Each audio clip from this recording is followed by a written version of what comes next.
Hi guys, and welcome back to Ask Rhyce, where I answer your questions about real estate. Today, I'm joined with Kym Briese. Hey Kym. Hi Rhyce, How you good going? morning. I'm very well. Kym is the owner of Briese Lawyers. Kym and I have known each other for a number of years, and yeah, Kym's my go-to in terms of legal advice. We send business here in terms of to look after from a conveyancing side of things. But today's conversation for me was more, I wanted to have a chat to Kym about just what is good legal advice, I guess, and just pick her brain. She's a great resource. I'm sure she'll enjoy this, but not so much from the day-to-day conveyancing, but more like, I guess, just how do you choose, whether you're locally or somewhere else, how do you choose good legal advice, or how do you know if you're not getting good legal advice? Hopefully we can kind of tap into Kym's experience there and, see where we go. Well, there's a bit of experience. Yeah. I think this is my 31st year, so I know I don't look that old, but I've been around for a while. Young at heart. Absolutely. Yeah. So, Kym, can you tell us just a bit about yourself? 31 years. So that's 31 years practicing? In the legal profession. So I actually started out at Dolby in 1999. Okay. As what was back then an article clerk. Yep. So 5-year apprenticeship, Yep. Coupled with external study. Okay. So it's been 23, 24 years since I was actually admitted as a lawyer. Yep. But been around the trappings for a lot longer than that. Nice. And what's your, would you say that there's, I know you cover all areas of law, but is there more specifics for you, that are specialties or the stuff that you... Yes, so the things that we don't do, I suppose, is we don't do any crime, so crime does not pay. Good hot tip there. Don't do personal injuries. So Briese Lawyers does conveyancing, commercial, family law, estate planning and estate administration. Okay. Are our core areas. That's your core areas. Yeah. Okay. And where, I guess I alluded to it in the start there, sometimes we get people who say, look, do we really need legal advice? If you get that question, what's your response to people? Obviously, this is your job, your profession, it's what you do. How do you sort of respond to that? Obviously, yes. Well, actually, no, I say no. If you depending on what area of law it is, you understand the implications of X, Y, Z, then sure, go it alone. Okay. If you don't understand, so if we are talking, say, conveyancing commercial, if you understand the Property Law Act, the Taxation Act, all the different potential implications, then go for it. Go for yourself. Yeah. If not, then get some advice. And that could be legal advice, accounting advice, financial advice. Yeah. I think there's wisdom in surrounding yourself with a good team of knowledgeable people. Yeah, definitely. And so let's just stick with, obviously, solicitors, law specifically.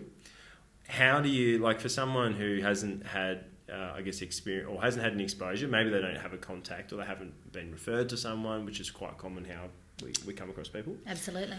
How do you, how do people sift through and choose a solicitor? How do you find someone, or how do you, if you're talking to people, how do you know whether or not you're getting good advice?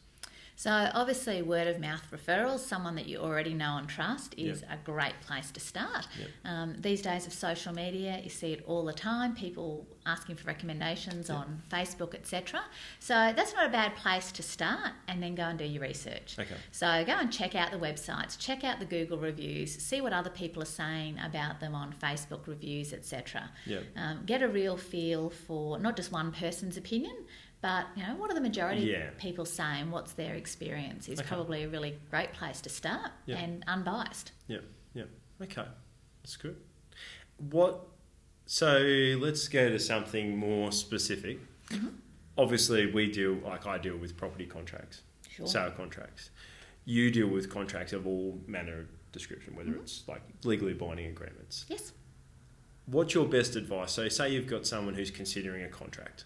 It's not specific to any particular thing, but obviously they're seeking good advice. But what would your advice be to someone who's doing that for themselves? Should they be trying to understand or increase their understanding, or what's the... Absolutely. So the number one thing, whether you're doing it yourself or whether you have got legal advice or accounting advice, whatever it might be, is to make sure that you understand what it is that you're signing, make sure that it covers all of the things that you need to have covered that's specific to your circumstances. So too often people will simply sign things knowing maybe the key points, Yeah. but as they say, the devil's often in the detail. In the detail. So it's about reading those documents before you sign. If you don't understand them, if you're not absolutely clear about what the implications are, then get some advice, do the extra research, whatever it is, to be really clear that you know what it is that you're getting into, and also to cover off, I suppose, not on, the perfect scenario, but what are the things that could go wrong, and has that been adequately covered? And what's really important to me in this transaction. As in the person themselves when they're, Absolutely. And they're the things that often, I guess, are overlooked. Okay. If it is in the context of, purchasing a property. Yeah. We might buy the block of land based on, it's got a beautiful outlook. But if you're wanting to put a particular house on it with a particular aspect, then it's really important that are there any sewers and drainage easements? Are there any restrictions? So it's getting that holistic picture, and as I say, having the end in mind. What am I really trying to achieve as part of this transaction or deal, and making sure that whatever's documented covers what it is that you actually need. So starting on the right foot, not It's too late once you've signed, is more often than not the case. And that can be really expensive, even in the residential conveyancing context. If you have got the incorrect entity, or another person has to be added to the contract. Too many people think that that's, easy. We just kind of tear up the contract and let's go again. Yeah, exactly. But unfortunately, the greedy government, who like to charge stamp duty, say, well, you can't do that. It's actually a reconveyance of property because somewhere along the line you changed your mind. So, there can be double duty, there can be expenses involved in doing a deed of surrender and starting again. So it's really important to get it right before you start. Yes. So on getting it right before you start, it doesn't have to be a property contract, but what makes a good contract? A good contract is one that's right from the beginning to the end. Okay. So from the entity that's involved, so making sure that, regardless of what it is, it might be a family rearrangement kind of transaction, but making sure that everybody that should be involved is a party to it, that it's the correct entities, that we've got the correct structures, etc. Depending on what it is, I'm a big fan. My team here will tell you that I'm all about the recitals. So it's all about the story, because the story really sets out, how we got here and what we're trying to achieve. Okay.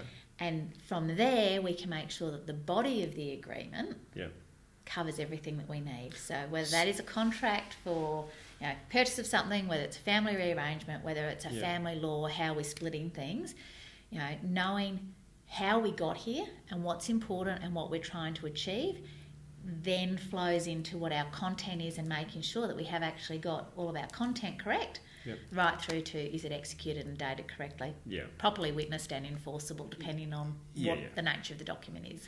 And with the recital part of it, I guess that gives you the opportunity, obviously, to make sure that everyone's on the same page, so that absolutely. So you actually have agreement on the same thing. Absolutely, and that's very much where it's real plain English. So whilst we really try, certainly here, to be plain English and make all of our stuff quite understandable for the layperson, sometimes you've still got to bring in legal concepts. So, sometimes in the body of it, in the guts of it, we might get a little bit lost, but those recitals, the upfront story, is really where it's in very much plain English. As close to the individual's language as possible. And even when you're getting, more digging in the weeds and you're getting into more of that, heavy legal terminology, is it more just when you're with a client, is it just trying to get them to a level of understanding that they're comfortable in terms of, right, I understand what the implications are for this? Absolutely.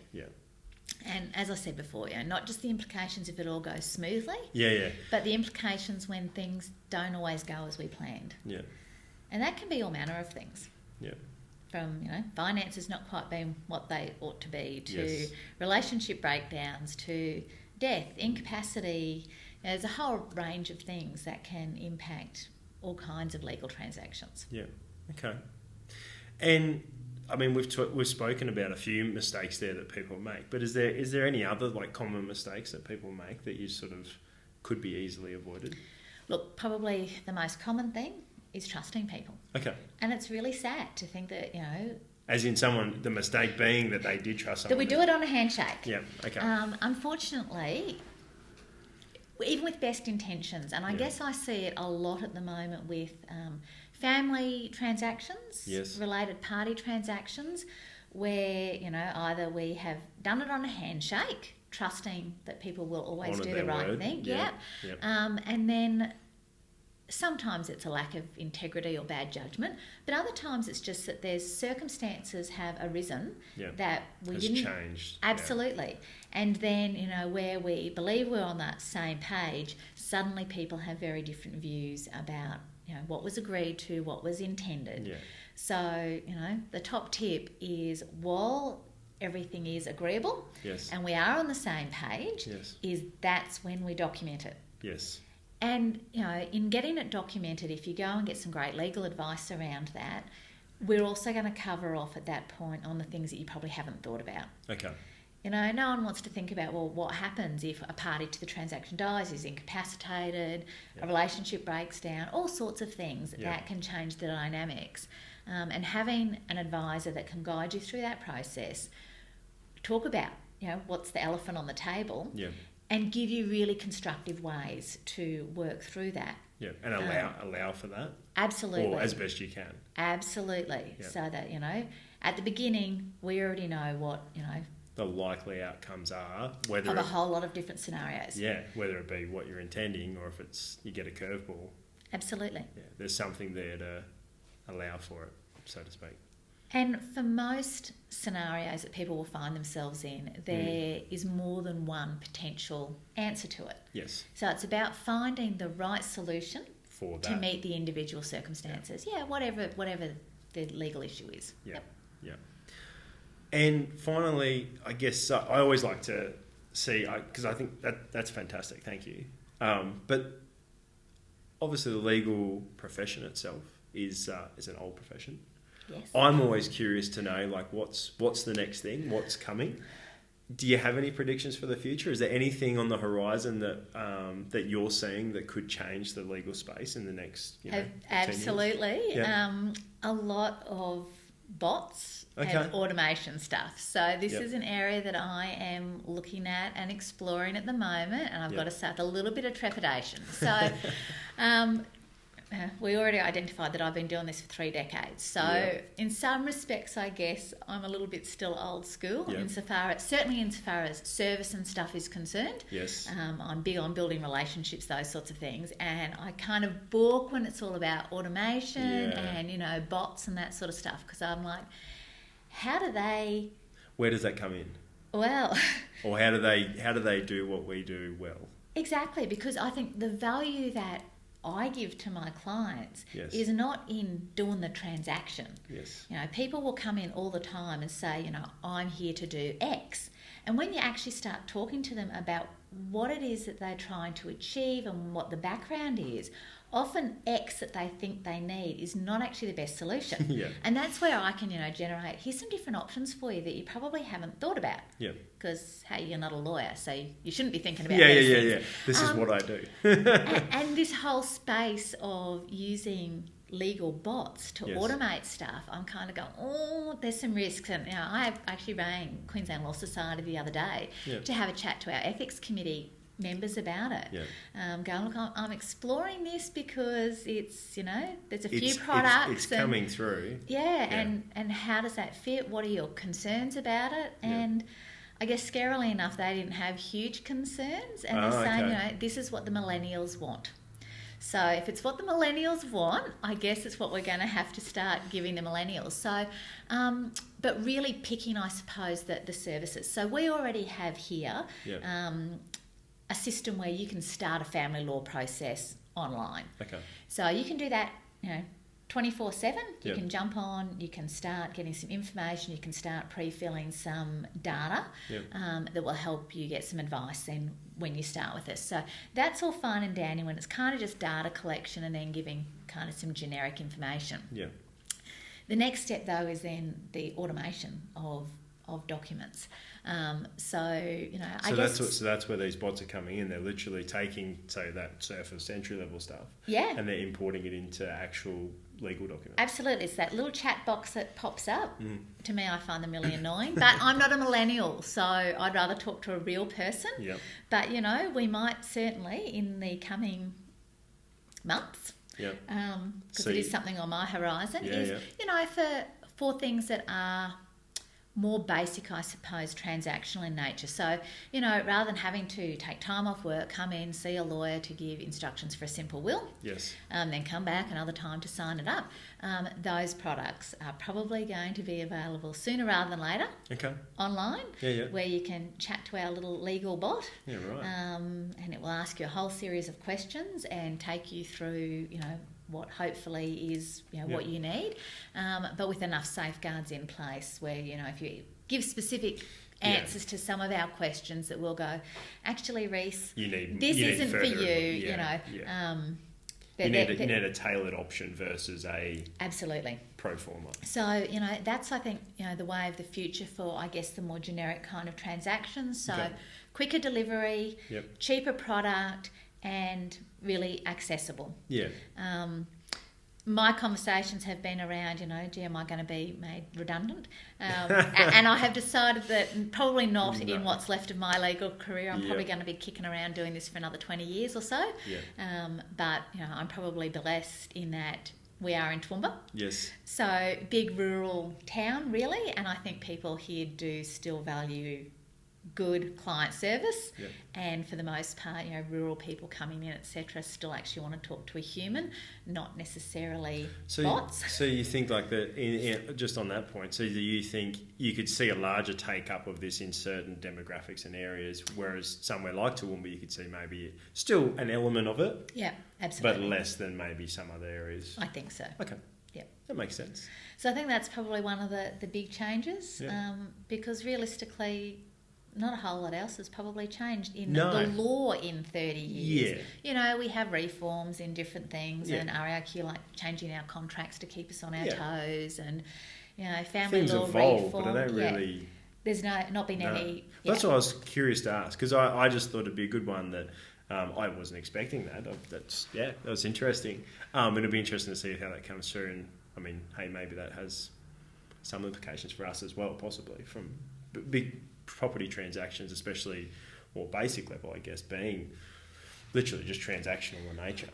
Well, and I guess, I mean, you've already seen it in terms of, 20 years ago, and you probably weren't selling real estate then, but, there was no such thing as, jump on Domain or realestate.com and do virtual tours of houses. You actually had to get out of your pyjamas, get in the car, go and meet with an agent and physically look at properties. That was how you spent your weekends. Whereas, to meet the demands of how we are in society these days, and we're all busy, and we need to be able to do stuff once the kids have gone to bed at night. So to be able to jump online and, pop in those search questions and have some, appropriate properties jump up and be able to do virtual tours and, either put things on our list or rule them out long before we actually have to pick up the phone and go and make an appointment. And I guess it's the same thing. People are looking for convenience. They're looking to be able to fit it around their own lifestyle. They are looking at ways to save $1. And I think they're the things that we have to be, keep embracing and move with. I guess from within the conveyancing commercial realm, the big techno thing that we've done here at Briese for our conveyancing is we are actually we were the very first one to ever do an electronic settlement. And that was a couple of years ago already. And now we're the first PEXA certified. So that's all. So what's PEXA? So PEXA is the online settlement platform. Oh, right. Where rather than, again, for all the years that I'd been doing this, settlement day meant you actually went to a bank. Physically. You physically handed over the checks. You physically handed over transfer documents and did all that stuff. And sometimes when you found out that a check was drawn 5 cents short, you'd run to the car and get a 5-cent coin. This is all an online platform. So everyone lodges their documents online, all electronically. the banks sign in for both ingoing and outgoing financiers. Everyone electronically signs off on, yep, we're happy with the documents, we're happy with the figures. And once everyone has signed off, done. Magically, money transfers to where it's supposed to. Documents get lodged with where they're going to go. Department of Environment, and you get a little pop-up saying it's completed. Who would have thought? 21st century. Well, and look, it was one of those things. I mean, I think it was talked about not quite as long as the Toowoomba Range crossing, but nearly. But I think it was probably 10 years kicking around that this is the way of the future, blah blah blah, and. Interestingly enough, you know, Carolyn, who's with me, and Carolyn's been doing conveyancing for longer than I've been doing law. Yes. She was one of the first ones to embrace it. Yeah. She was like, Kym, we've really got to do this. And I'm like, you know, really? But it does, I mean, it does make sense. Like, I mean, people would, if people ever ask me about settlement and like, what do we have to do? And when we talk about that, you know, in most instances, settlement is still a physical exchange of checks. People find that hilarious because they're like, "Are you serious?" I'm like, "Yeah, that's just how it still functions." Hey guys, you still need keys to your house. Yeah, they're still a physical thing. Exactly. But just the concept of that, and I mean, until recently, really, that you didn't have the online equivalent or electronic equivalent. So it very much still is at this stage an opt-in. But there's a lot of training happening. A lot of lawyers in Toowoomba are now signing up. Yep. All the banks are on board. So we're going to see more of these settlements for conveyances happening in virtual space. Yeah, that's good. Well, should be. It saves my girls getting parking fines when they go downtown and things aren't quite ready for settlement. Yes, exactly right. So. Well, Kym, thank you very much for sitting down and having a chat with me. That's okay. I really hope that's been helpful, guys. Kym, as I said at the start, like Kym is very experienced. She knows her stuff. I've leaned on Kym for quite a while, for a number of years, for her advice and guidance in terms of all things legal, as well as my clients. So, guys, if you have any questions whatsoever, please post them in the comments below. I will link up all of Kym's contact details as well. Sure. So the team at Briese, they'd be more than happy if you have questions for them. But guys, thanks for watching. Kym, thank you very much. My pleasure. Absolute pleasure. Thanks for having me along. No worries. Thanks, guys, and we'll talk to you on the next one. See ya. Bye.